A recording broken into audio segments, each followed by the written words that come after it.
On this vote, the yeas are 50, the nays are 50. 3/5 of the senators duly chosen and sworn not having voted in the affirmative.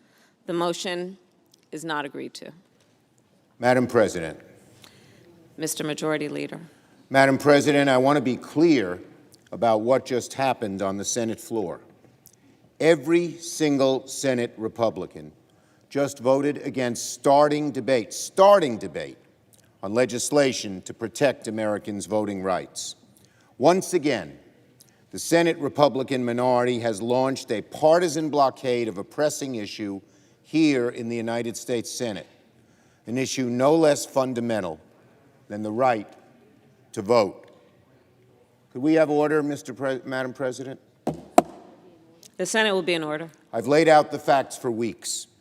Republican state legislatures across the country are engaged in the most sweeping voter suppression in 80 years, capitalizing on and catalyzed by Donald Trump's big lie. These state governments are making it harder for younger, poorer, urban, and non-white Americans to vote. Earlier today, the Republican leader told reporters that, quote, regardless of what may be happening in some states, there's no rationale for federal intervention. The Republican leader flatly stated that no matter what the states do to undermine our democracy, voter suppression laws, phony audits, partisan takeovers of local election boards, the Senate should not act. My colleagues,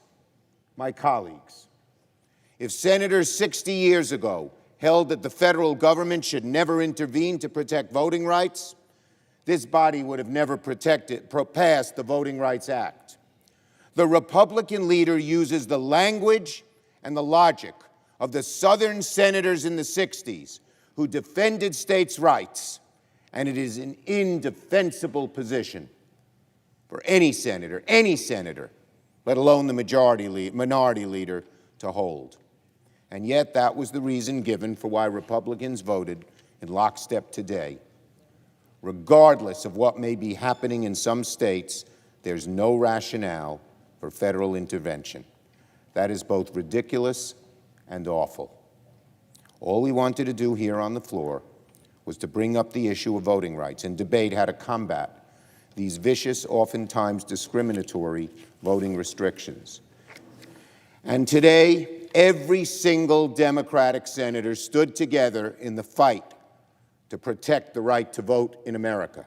The Democratic Party in the Senate will always stand united to defend our democracy. I spoke with President Biden earlier this afternoon as well. He has been unshakable in his support of S1, and I want to thank the President and the Vice President for their efforts. But regrettably, our efforts were met by the unanimous opposition of the Senate minority. Once again, Senate Republicans have signed their names in the ledger of history alongside Donald Trump, the big lie, and voter suppression, to their enduring disgrace. This vote, I'm ashamed to say, is further evidence that voter suppression has become part of the official platform of the Republican Party. Now, Republican senators may have prevented us from having a debate on voting rights today, but I want to be very clear about one thing. The fight to protect voting rights is not over, by no means. In the fight for voting rights, this vote was the starting gun, not the finish line. Let me say that again. In the fight for voting rights, this vote was the starting gun, not the finish line. As many have noted, including my friend, Senator Warnock, this morning, when John Lewis was about to cross that bridge in Selma, he didn't know what waited for him on the other side. He didn't know how long his march would be, and his ultimate success was never guaranteed. But he started down that bridge anyway. Today, Democrats started our march to defend the voting rights of all Americans. It could be a long march, but it's one we are going to make. Today we made progress. For the first time in this Congress, we got all 50 Democrats unified behind moving forward on a strong and comprehensive voting rights bill. And make no mistake about it, it will not be the last time that voting rights comes up for a debate in the Senate. Republicans may want to avoid the topic, hoping that their party's efforts to suppress votes and defend the big lie will go unnoticed.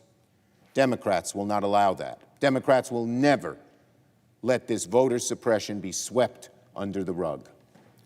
We have several serious options for how to reconsider this issue and advance legislation to combat voter suppression.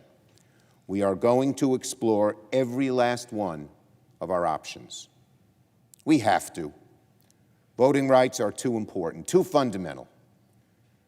This concerns the very core of our democracy and what we are about as a nation. So we will not let it go. We will not let it die. This voter suppression cannot stand, and we are going to work tirelessly to see that it does not stand. I yield the floor.